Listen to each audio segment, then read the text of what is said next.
Another important discussion on the public square this week. I'm Wayne Shepherd here with Dave Zanotti and the team. It seems like I'm always saying important discussion, Dave, but these issues never stop, do they? This week, is abortion more than politics? And we have our team here, Jeff Sanders, Anna Welch at the table today, and Sherry Eisen here as well. And Rob Olgate, our producer, is Alan C. Duncan. Dave, is abortion more than politics? And don't touch that dial.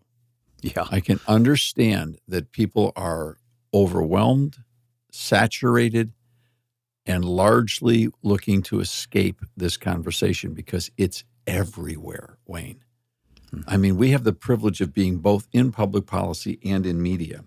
And we have a series of sources that we check every day, and they're not small, with all the different media connections that we have going on every day with different programs around the country, different hosts, along with everything we're doing with the public square, with 1850 Main Street, with Kids on the Square. We're blessed. We're incredibly blessed. We search a lot of news sites. And I'm going to tell you, every day, some major news site is using the abortion question as their major story. And I say using the abortion question because it does seem like the answer to this question, is abortion more than politics, is maybe, but probably not this year. Because it seems like it's all about politics this year. So what we want to do is we want to try to do, I guess what I'd say would be group therapy for all of us. We want to start to break this down. We want to break this down in a way that when we come away from this thing, there hopefully is a redemptive spark that flows through the merit of this conversation to give people hope that this is still worth talking about, still worth thinking about, and that there is a pathway here that might bring us closer to justice. That's the hope.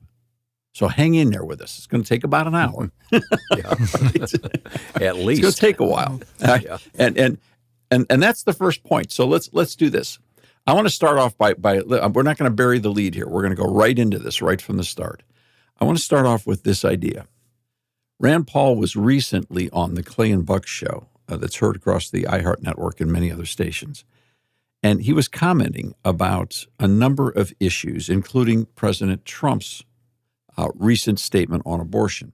My view is now that we have abortion where everybody wanted it from a legal standpoint, the states will determine by vote or legislation or perhaps both, and whatever they decide must be the law of the land, in this case, the law of the state. Senator Paul, what do you think about Donald Trump's recent proclamation on where he stands for the issue of abortion as a states' rights issue versus being vocal about wanting some federal legislation on it? How do you see that constitutionally and politically? For 50 years, those of us in the pro-life movement have marched to overturn Roe v. Wade. And now in the face of victory, people are saying, oh, it's not enough, we got to do something different, or well, now we need a federal law. Look, I'm for life from beginning to end. I'm a pro-life person for religious reasons. I believe that we're made in the image of our God. I think life is precious and you shouldn't exterminate it or destroy life. But at the same time, I'm a believer in that we won the battle on Roe. It's gone back to the states. There is no winning a ban of any kind, unfortunately. There are not 60 votes for the Senate, but fortunately there's not 60 votes to legalize abortion everywhere either. So we're at an impasse in the Senate. We just won a big victory. This is being sorted out in a very big and emotional way throughout the democracy. I'm for letting the states sort it out. Doesn't mean I'm against saying it's that we should protect life at certain stages everywhere. But for right now, politically, I think this needs to be sorted out in state by state. And some of these laws are 100 years old. They're going to have to be changed or updated or left the same. But this is going to have to be sorted out at the state level. So on this, I think Donald Trump's right. We need to come to the realization that this question of abortion in American policy is going to take a while. This isn't going to suddenly be resolved in a snapshot. It's not going to be fixed in a series of congressional races, even a presidential election. It's not going to be fixed in who becomes the next president. It's not going to be fixed with who becomes the next justice of the Supreme Court. This is a historic question that has faced humanity for thousands of years, and it's not going away anytime soon. It will always be with us. So that's the first point of reality here, is that everyone seems to be, in the media, seems to be wanting to figure out that somehow 2024 is the finish line. I think Senator Paul is basically saying, and I would echo his comments with agreement, this debate is just beginning. We've had 50 years of no conversation. Oh, we've had protests on all sides. We haven't had conversation. We've had 50 years of listening to the machinations of unelected black-robed justices attempting to stitch abortion into the American psyche by stitching it onto obscure vapors emanating from constitutional provisions that have nothing to do with abortion. And finally, after 50 years, they drove themselves mad. They said, we can't do this anymore. It's just too dishonest. A good jurist knows you can't build law this way, and a good jurist knows that no court creates a right to anything. It's not the way it works. The Constitution doesn't even create the rights. Right? The rights are innate. They're in human nature. They come from God. They're transcendent. The American model says that our rights are above us. They're not through us. And so they came clean. Now the country's scampering around. And it's, by the way, it's not the whole country. Most people are not yet paying attention to this debate. It's being foisted on them. It's being pushed on them by a high-energy media that I think is abortion more than politics. Right now, it's all politics. That's the media's agenda. So I wanted to throw that out as a starter, and then I'd like to get everybody's thoughts on President Trump's recent statement, because we haven't talked about it. We've had other things come up in the news that we felt were very urgent. We've not commented at all yet here on the public square about the president's statement on abortion. So I'd like to ask everybody, what did you hear he said? Well, I heard him support the United States Supreme Court in their ruling that said that they wanted to send this back to the states. And that's what I heard him say, that it became a state issue. Yeah, that Congress was going to stay out of it, that it didn't need codified in federal law. With the understanding if it was to be codified in federal law, that it would not be codified as protecting life until week 15 or week 16.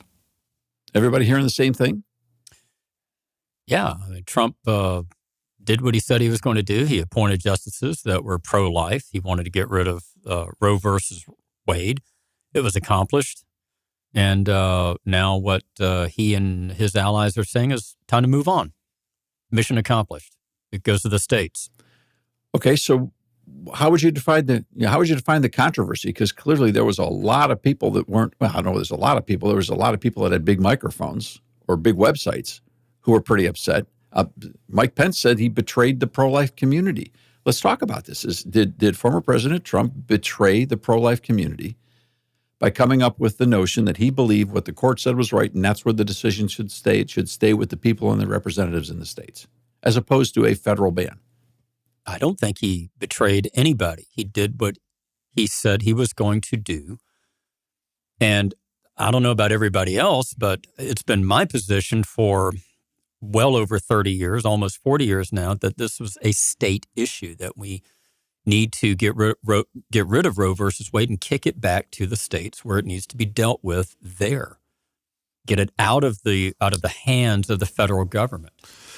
I think this is a place as well that both sides play politics with the issue, because there is 0% chance that it would be codified in federal law, that Congress would pass something regarding this, especially when you look at the rule of cloture in the United States Senate needing 60 votes to forward the conversation, forward the discussion towards a vote. So the thought of Congress doing that, it's not realistic. It's not going to happen.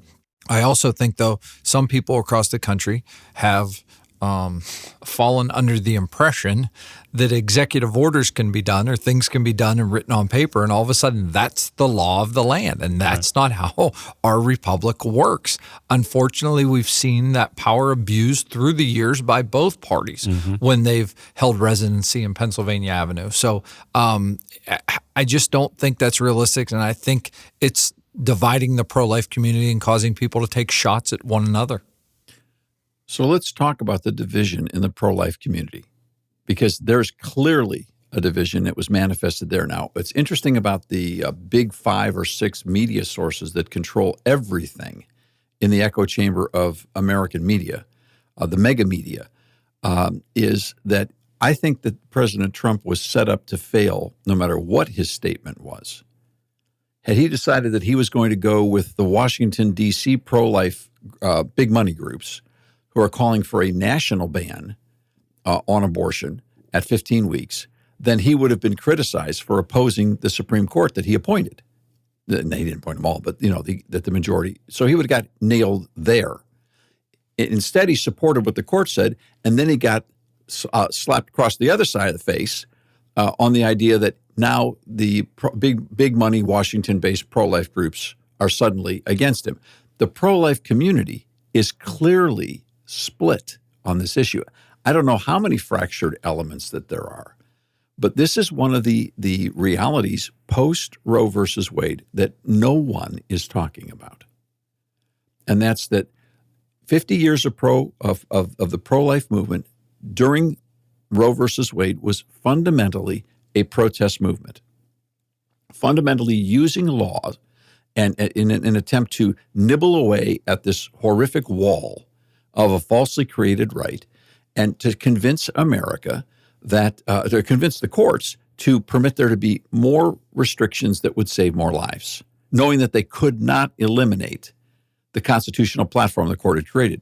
Now the court has basically knocked down the wall. The people didn't knock down the wall. The court knocked down the wall.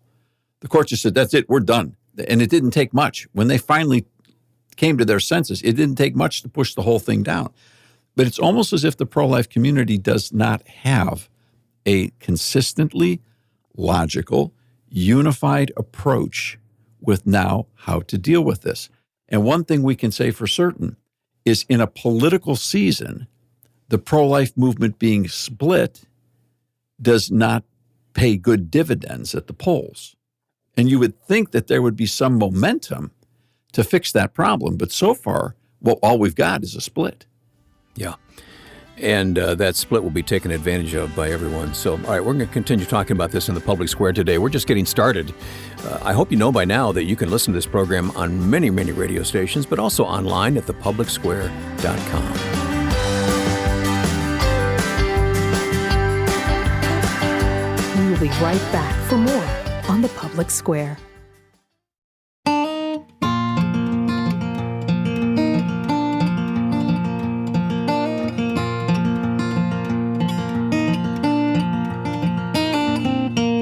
Let's continue now on the public square today. The question, is abortion more than politics? It certainly has been in a lot of the media in the last few weeks, and we need to talk about it on the public square here with the team. Dave?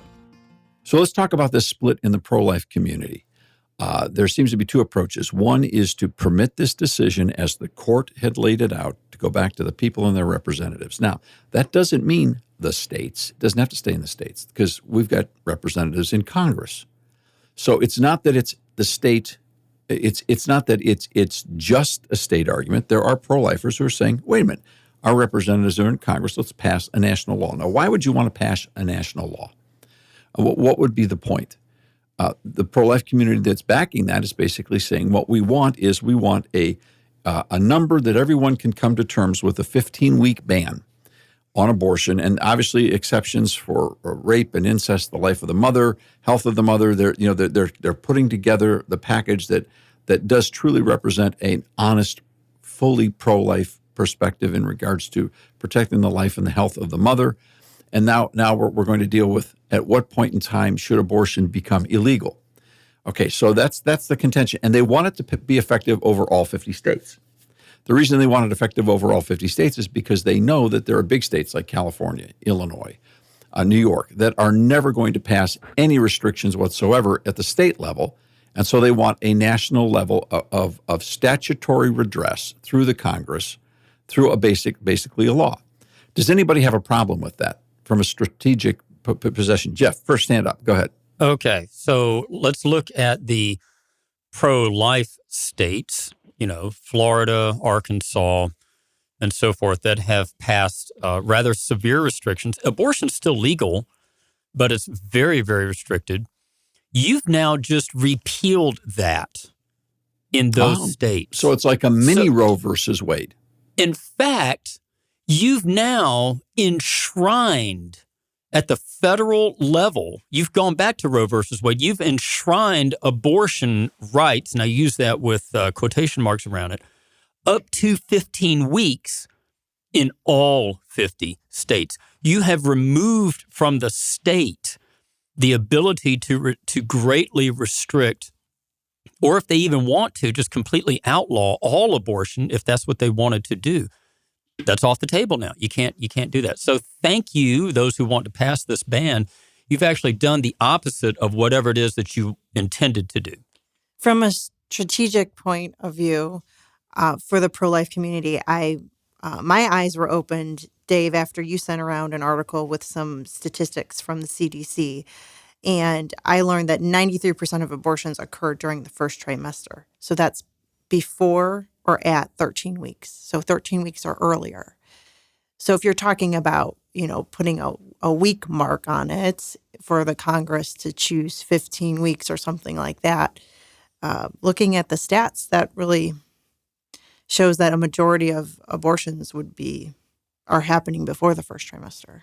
Now we want to talk more about those couple of articles we sent around. And I wanted to get into the debate and then sort of pull the string, if you could, for just a second. But Ann, that's a very important point. So let me make sure we all heard that. Jeff, what you're saying is that a national ban would sort of be like a mini Roe versus Wade. Let's say a state has decided that they truly like the heartbeat bill approach, that the idea of 6 weeks, 8 weeks, somewhere in those first 2 months, that there should be a very strong effort to make certain that life is protected at the earliest, most reasonable, acceptable consensus point. And there are states that already have reached that consensus. Yes. And it is well before 15 weeks. Then we add Anna's data, which is hard fact reality, that the vast majority of abortions that happen before 15 weeks. So in essence, if you pass a national ban at 15 weeks, you're basically legitimizing abortion in 93% of the circumstances. Some states may not want that. Now it's been taken away from them. It's just like Roe. And then there's the third piece, right? It's the obvious piece, which means those states are going to have to litigate for their rights before the same Supreme Court that said they had the rights in the first place, and they're going to have to litigate the fact that the rights were taken away from them. So you see, this is not an easy, simple little, this is how we fix it. I was going to add to, just speaking from we the people, it is easier to go to your state representative or your state body and change laws or change rulings like that, as opposed to going to Congress. If you did have a federal ban, it'd be much more difficult if you did want to make changes in the future to do something congressionally versus each state take on this issue. And when you talk about this, and we talked about 93% of abortions taking place before the end of the first trimester, and when people talk about codifying it in federal law and they talk about 15 weeks, my question always is, where did you come up with that number? Why wouldn't you say 14 weeks or 17 weeks or 10 weeks or like it seems like seems arbitrary. We're just grabbing at things and talking about it, not understanding the data that's in front of us that would give us answers. Well, and it seems like we're trying to fix something that's been a problem for 50 years, and we're trying to fix it in 50 minutes. And so that's well said. It seems like people they want to do something. They're so excited to finally have a chance to do something that they'll just do anything. And it's like, hang on, let's think about this. Let's think about what's going to look like 50 years in the future if we do this today. So we need cooler heads to prevail for a moment here, I think. Well, let's do this. Let me just add a little bit more fabric in this context. Maybe the pro-life community that is emanating, the organizations that are emanating the desire for the 15-week ban are looking at New York and California and Illinois, these big states, and they're saying we've got to have some level of limit everywhere. and we can work from that perspective and then maybe make it better. But that just doesn't seem to make any sense when you've got all these other states that are wrestling with it in the harder direction. In other words, you either have to decide the states are going to have the real throw in this. It's really going to be people reaching consensus and hashing it out with their neighbors and coming to the place where saying, this is what we will abide by, or not. And that's where we've got to come down to a difficult conclusion. And it doesn't look like anytime soon that this rift is going to be solved. And so we're going to be at this for a while. And this is what Rand Paul was trying to say. This is going to take a good amount of time for people to think through all the pieces and parts and to work through their models and work through their arguments, work through their theology, work through their history, work through the science and the biology and the constitutional law, because you can't seem to get home from where we are right now. And here's why. I found a quote in one of Dr. Allen's writings recently, and he was talking about George Washington, and George Washington was talking about the Stamp Act. He was writing about the Stamp Act, the illegal act where Great Britain was exercising unjust authority over the colonies. And George Washington said this: law can never make just what is in its nature unjust. Let me restate that.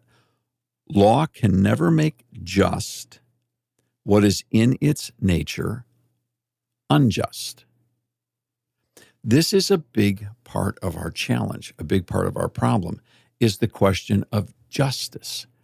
We haven't really had a full, thorough, honest, generational debate about where is justice for all of the participants in this arena of public policy. And it seems that right now, the politics of this is so driving everything that we're consistently forgetting someone. We're forgetting the fact there is an innocent, unborn child in every instance in this equation. And so we're so busy arguing about weeks and times and election results and this piece and that part that we're forgetting the law. The law cannot solve this problem.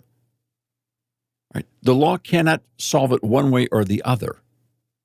The reality is, no matter how this shakes out, the question of abortion is always going to be with us, and people are going to be making choices. So how do we put forward an ethical approach, a unified form of thought that says, here's what we believe the truth to be, here's what we believe the principles are, here's where we believe consensus is, and here's how we are best going to solve this problem.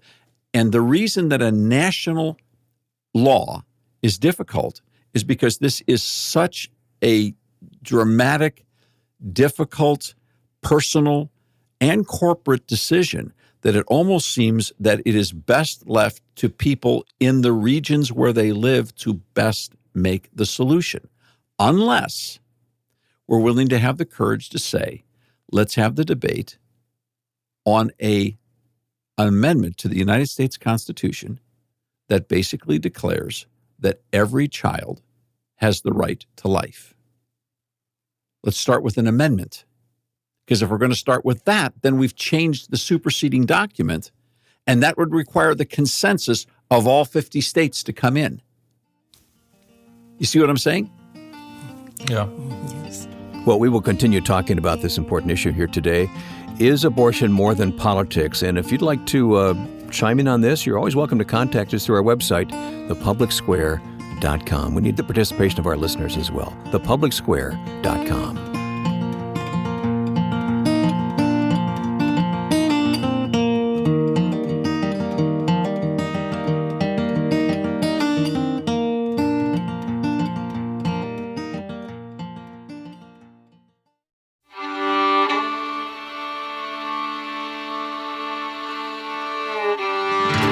Glad to have you listening to The Public Square today. These are tough issues, we know, but this is why we're here, to sort through these issues biblically. And we've got a great team to do it with. Jeff Sanders is here, Anna Welch at the table, Sherry Eisen, Rob Walgate, Alan C. Duncan, course, Dave Zanotti, and I'm Wayne Shepherd. Is abortion more than politics? And Sherry, you have your hand in the air to start this segment. To come back to Anna's point, I think really the way to get the most participation is that we do have to have this at the state level, because people are involved that way, and that makes a difference into the outcome and to the debate of this. If you feel that your voice is going to be at a federal level and you don't have anything to say, the participation is not going to be as great. And I think you've seen that on people who are advocating for more and more abortions. That's how they are doing it from the state level. When you look at states across the country where they've tried to get ballot issues to enshrine, I'm using air quotes on radio, I know that's forbidden, but to enshrine abortion rights into state constitutions, that's where they're trying to do it, at the state level. We've seen Ohio, we've seen Florida, we've seen so many other states where that's the model they're using. And in doing so, they're also tying that then to United States Senate candidates and congressional candidates and state General Assembly candidates. So the other side sees that, and they're moving in that direction fast. One of the things, Wayne, that we did is in preparing for this conversation was to send around a couple of articles to sort of test ourselves, check ourselves, and see how good are we with our understandings on what's actually happening in this debate. How's our science? How's our math? How are we doing? And so we began to ask some questions like, how many people have abortions? Who are they? Do they give us a reason why? And so we ran across some of this data. And what we did is, in fact, if you're listening right now and want to grab a piece of paper and a pencil, you're more than welcome to do this. We can ask some of the questions that we asked of our team. And I said, look, no one's going to score 100 on this. No, I don't think we're going to score 100. And none of us did. We all had points of data. We went, oh, I had that one wrong, or, oh, I didn't know that one at all. The point is that after 50 years, and again, we're not going to bury any leads here today. The point is, we've all got the rhetoric down. The question is, how have the facts changed? Now, the fundamental argument about the protection of human life, no, that's always with us. That's a bedrock principle. We get that. But what are the facts of what is happening in America with abortion? Let's start with this question. Chemical abortions, which are the pills, and surgical abortions. Which happens more often now? I was completely and totally wrong in what I thought. And it turns out that most recent evidence is something like 52% of all abortions are through pills. Jeff, and just the latest data that's just come in is it's at 60%, even a little higher than 60%. And that's changed dramatically in just the last 5 years. So when people think of abortion and they think that they're all happening in clinics, that's not happening. It doesn't work that way. And we could do an entire show on just how these pills actually work. We don't have time for that today, but let's just say that most of the abortions that are happening now in through pills, and in most cases in the privacy of one's home, and in most cases prior to 13 weeks. Okay, so who's having abortions? If I ask you, let's talk about the difficult question. Let's talk about abortion based upon race and ethnic statistics. Now, these statistics are coming from Pew Research and from Guttmacher and from the World Health Organization and the CDC. And we've put together articles and sources where we try to combine all these. None of these numbers are absolute. Please understand that. We didn't invent any of them, and none of them are absolute, because there are still places that don't do as good a reporting in this field as others. But right now, and this is, everyone answer this in your own head and your own heart. No hands, please. No out loud responses. Who has more abortions, period? Not per capita, not per scale and rate of size of population, but if we take white, black, brown, and all others, which of the racial distinctions in America, on the pure numbers, has the highest number of abortions in raw data? The statistics say 42% of all women who had abortions in 2021 were non-Hispanic black, while 30% were non-Hispanic white, 22% were Hispanic, and 6% were of other races. the pause is because I don't think most people would answer the question that way. I know I didn't when we were around the table doing our meetings before the show. I guessed white people. I thought on raw numbers. Yeah, Jeff and I were saying it's got to be wrong. White people, but yeah, just based on the population of the United States, just sheer numbers. Right, yeah, right. Yes, that 12% of the population, and it's been this way for a long, long time, is black. You would think, well, then there's just so many more other people in the country that surely the white people would have more abortions because there's so many more of them. I mean, just the simple math, it just looked like logic. But it's not that case at all. Now, what does that mean? None of us are qualified to touch that, right? And we're not even going to try. But one thing we do have to acknowledge is the fact that most abortion centers are in urban communities. It may be that they market best in the neighborhoods where they locate. I think it would also be remiss to leave off the table the reality that Margaret Sanger, the founder of Planned Parenthood, was a racist, and that she believed abortion should be used to weed out the inferior elements of the human race. She used the word weed, too, also. Yeah. She wasn't talking about marijuana legalization. She was talking about human weeds. Right. She called people human weeds. And that was not limited to a specific color of skin. She had a number of groups that she viewed as inferior.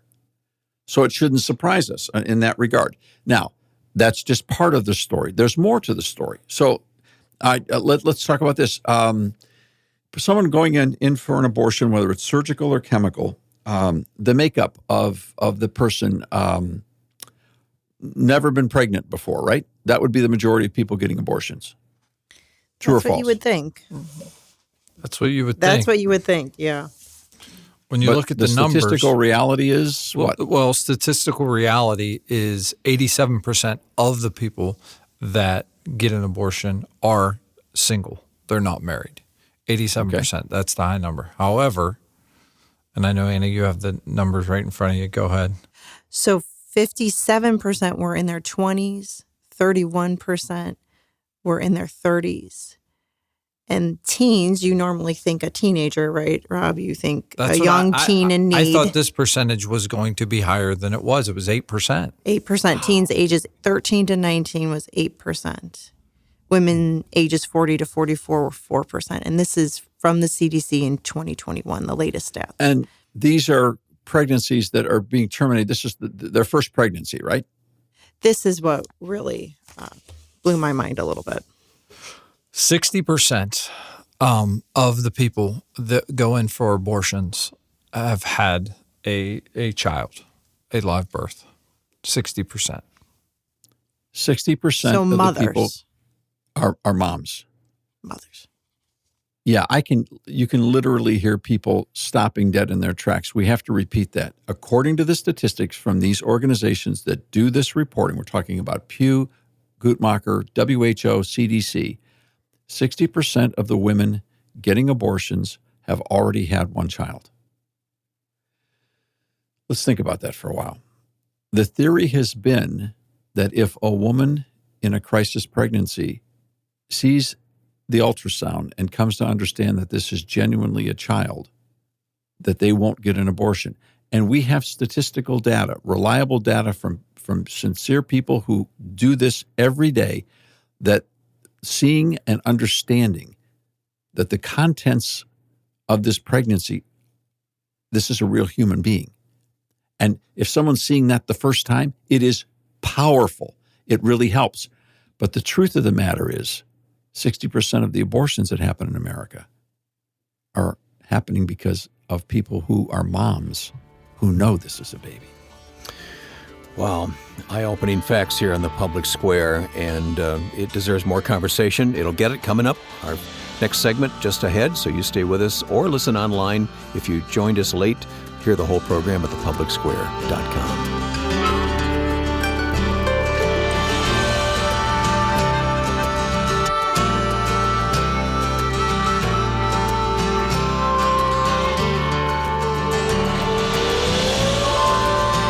We'll be right back for more on the Public Square.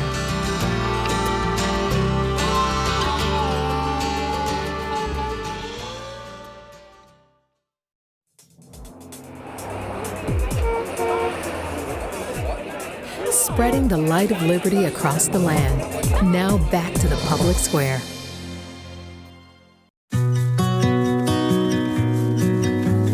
Back with you on the Public Square. I mentioned our website, thepublicsquare.com, and don't forget about the free smartphone app, which is a really convenient way to take this program with you on the go. We're all busy, and let's face it, we have these hour-long deep discussions, and you need time. So how about that time you spend in the car or at the gym?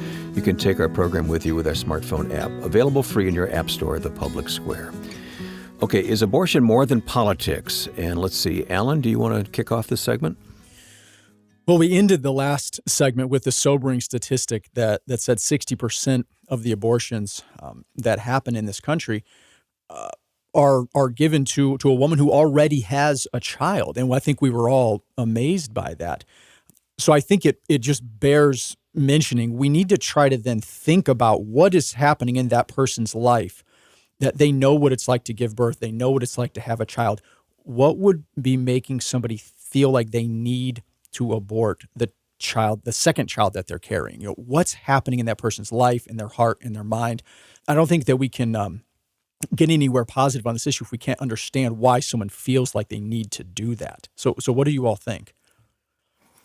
Well, I have known some very dear friends that have had to go through that very same set of circumstances, and they were pressured into it in a severe way, and the consequences of having to make that decision was emotionally just tearing them apart.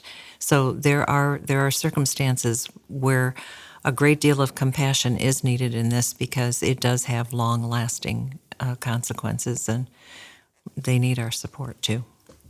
Yeah. There's probably so many different reasons for a woman to be afraid. Yep. Or to be running away from. What are you running away from? Running away from life in some way. Why? There's probably a million reasons. And that's where I see a community, a body of believers, a church to come and rally behind a woman, to offer support, to let her know that she's not alone, especially a mother who knows that that is a baby and there is a life there, that there can be help. All of those things I think are needed, but fear is a powerful thing. And the Word of God says not to live in fear. And that's exactly why Jesus came, so that we could take off all of our shackles of fear and live in freedom, including the bravery to bear a child and bring a life into this world. It's one of the most courageous acts that you could ever do. But to say that there's not some fear, and any woman who's ever been pregnant can experience that. All of those things are real questions you have to deal with as a woman giving birth. And obviously, from looking at these stats, a lot of these women are unmarried. They're perhaps in poverty. They're just in difficult situations. We completely understand that. So I think it's the fear that needs to be dealt with. It's a matter of the heart. Yeah, and I think the momentary fear of that and being overwhelmed at that moment, it's very hard to look beyond that to say this is going to pass, and there is help and there is hope, and seeing it through, there's going to be a blessing in it. You touched on many of these women are single, and so as a man, I'd like to speak to other men that are listening. Is, guys, if you're going to impregnate somebody, you need to be there to provide for that child and for that woman. And so we need to rebuild a culture of positive, good masculinity that isn't going to just impregnate somebody and leave. And we've said this on the show before, but I think it bears mentioning again in this context. So we do have an epidemic of irresponsibility. Sure. And it leads directly to these numbers that we're looking at right now. Right. And also not dismissing men as part of that choice. And that's gone on for a very long time. But we have to look at one other element that I'm not sure that we've got our arms around correctly. And again, if you got your paper and pencil and you're taking notes, here's a statistic. when you take a look at who is having abortions, 49% are below the poverty level. Now, we've talked about this. These are 60% are moms that have already had a child. 49% are living below the poverty level. Over 50% are single. The word Sherry used, the word overwhelmed. That's the word. This is an overwhelming situation that they simply see no way out of economically. And as far as just living, they just don't know how to go to this next situation. Now, we can talk all we want about the morality and all of that, but how many of us under those kinds of pressures have made different choices in our lives? Then we look back later and say, if I had to do that over again, I wouldn't do that. Well, and because some of these numbers, some of these papers you pass around, Dave, talk about some of the times the reason that they abort the second child is because they think that it will impact their ability to care responsibly for the first one. And if someone is living well below poverty level, you could see that line of reasoning. Sure. I mean, look, let's be real candid about conservatives. For years, there has been the endless rhetoric about women in poverty, whether they're white, brown, black, whatever, who recognize that having an additional child is a way of engaging additional federal benefits. And the whole idea that, gee, there's a logical choice. This is proving exactly the opposite. These people are not trying to have a child to get on a welfare train, no matter what race they are. These are people who are totally overwhelmed in their circumstances. The statistical data shows this. And so if we're going to be effective in doing what the law in the end cannot do, we have to bring solutions to people who are hurting at that level. And obviously, they're not getting the help they need. You see, they're just not. And we can have a whole nother conversation about the amount of federal benefits that are available. Is it that they're not getting the benefits? Where's the breakdown? The breakdown in the family. They're not married. We can go through all that reality. And it's all important and it's all on the table. But let's remember this person that's overwhelmed. They're overwhelmed because they're poor. I know we don't like to call people poor, but they're broke. And they're in a position where they don't feel they can go any farther forward. Well, and that's why you need an economy that can provide people with jobs that are good quality jobs. Housing. We've done shows recently on housing. You know, we don't have enough houses being built in this country. So this touches everything. I just want to do a quick shout out to all the crisis pregnancy centers out there, because my wife has been heavily involved in that for a long time. And she works in, I would call it the stage 2 of the crisis pregnancy center. This is where she works, is primarily for women who are, most are poor, many, or if not most, are single, but they've chosen to keep their child. But now what do? They don't know anything about how to be a parent. They need diapers, they need clothes, and so forth. And if you want to talk about people who are overwhelmed, yes, those women are overwhelmed. The crisis pregnancy centers are also overwhelmed. My wife comes home day after day, basically with combat stories.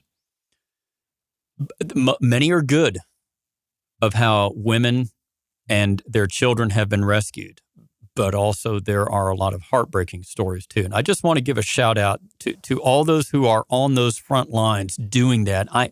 I know you are overwhelmed, but thank God you are out there doing the heroic work of trying to help these people, rescue these people. Yeah, it'd be a lot easier if they had more money. So I think that you can have the shout out for them and they deserve it. What we all need is a kick in the pants to ask ourselves, what are we doing to help alleviate the imminent poverty situation that is bringing people into this situation? And maybe we need to rethink how we're deploying our pro-life resources. I'm just thinking of how few places you can hear this kind of conversation, but on the public square. I'm thankful for this team for the topic today and the conversation around the table. It's going to continue. For most of you, there are a few of you who have to leave us at this time, and that's where the website comes in, where you can listen to the rest, thepublicsquare.com. We will be right back for more on The Public Square.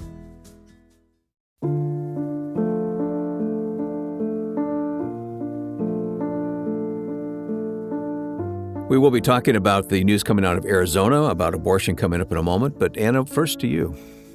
I appreciate what Jeff just had to say about the crisis pregnancy centers. I have 4 daughters, and I took a few of them to go serve a meal at a women's center recently. And we were there. I was with my girls, hairnets, and we're serving food and we're cleaning up and we're seeing it's just a women's center where they have housing, and then they have a whole program on how to help these women in need. And lots of them are having their babies on their hip and getting their dinner and sitting down, and they live in dorm rooms. And this particular center helps women have a path for how do I get a job and help support my family, even if the dad might not be around. How can I help these children that I have get the food that they need, and how can I get a job and the support that they need so that eventually they can not just live at this women's center, but they have a whole path towards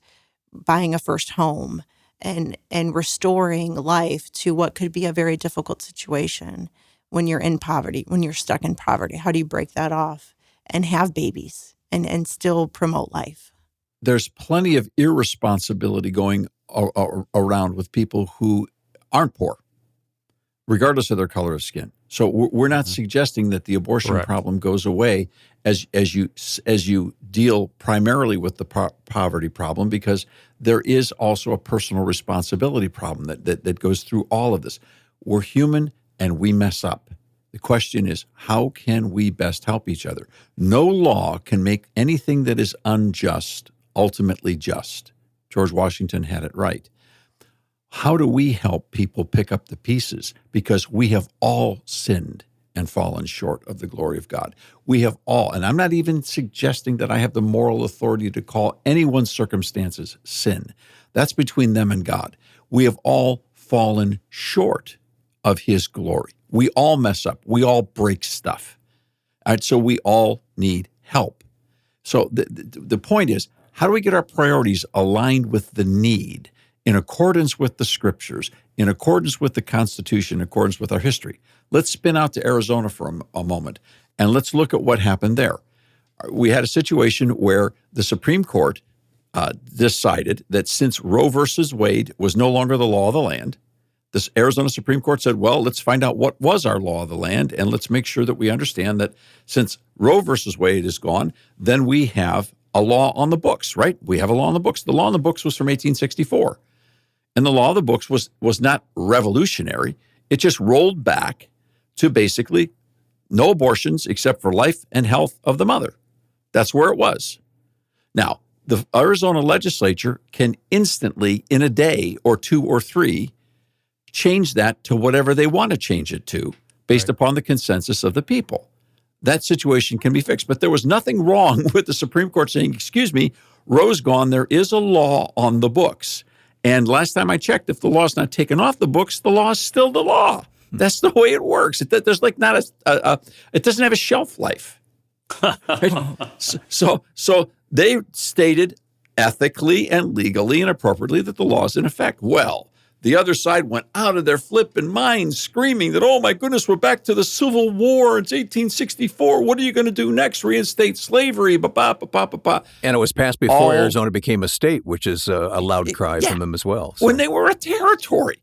And then it was codified in 1901 and 1913 after they became a state. So they went about it. Yeah, they went about it the right way. And they could, as Dave said, they could change it through that same legislative process today. Mm-hmm.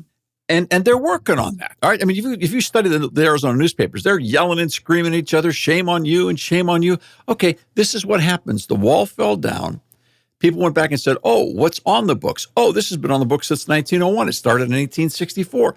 Then that's still the law. You don't like it? Let's talk about it. Let's change it.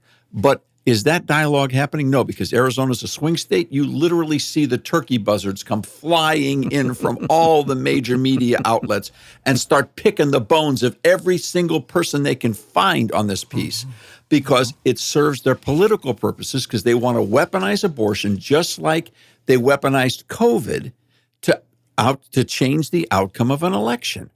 Now, that's fine if you're a political consultant and you've got an addition you want to build on your home or a new luxury vacation you want to take, or you want to buy a brand new electric Mercedes because you're going to make a boatload of money using abortion for election purposes. But it doesn't solve any problems. It doesn't take care of that woman in need. It doesn't solve anything.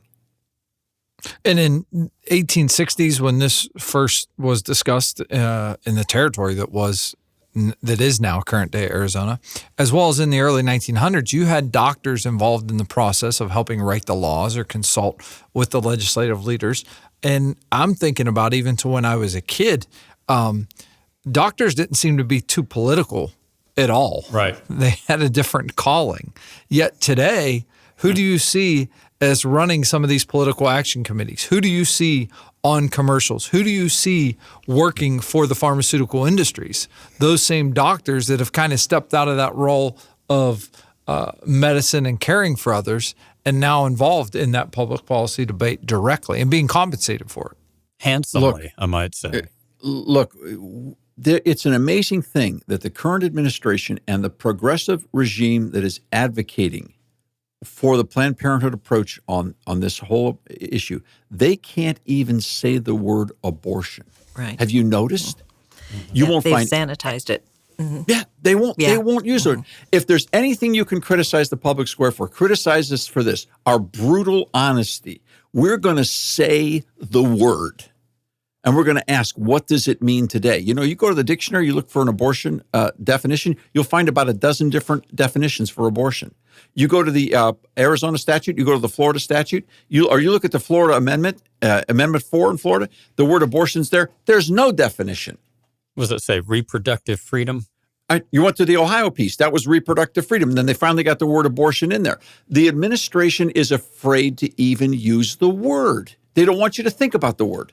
Even in the Pew data that we reference for statistics, it uses the term induced abortion. What, is there another? I was confused. I'm like, wait a minute here. There's only one type of abortion, but I think that they try and get that confusion in there about other medical procedures or other things done, and they use the term induced in front of it to make you scratch your head and say, well, wait a minute here. We've got so much more show than we have time for. This is going to have to continue because we've got other things, but I want to take a quick turn and not leave this out because the Bible talks about this. Two places that just jump right out to me. John the Baptist, the angel tells John the Baptist's mother that this baby's going to be filled with the Holy Spirit from the time that he's in the womb. Okay?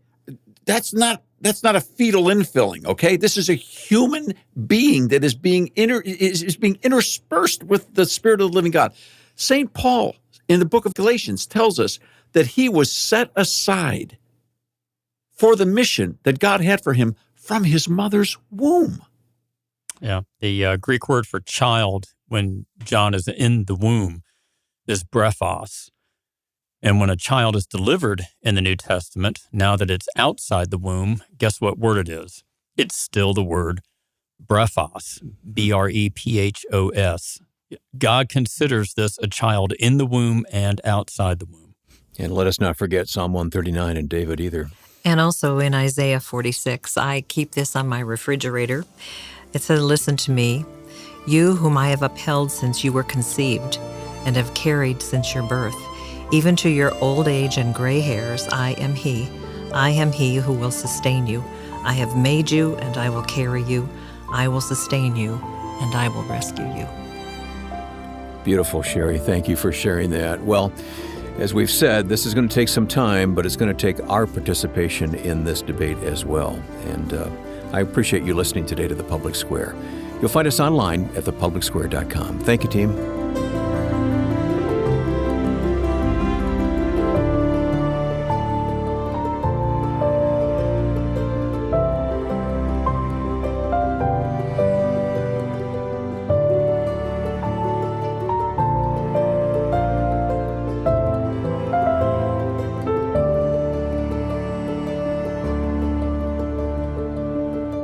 The Public Square is a broadcast service of the American Policy Roundtable.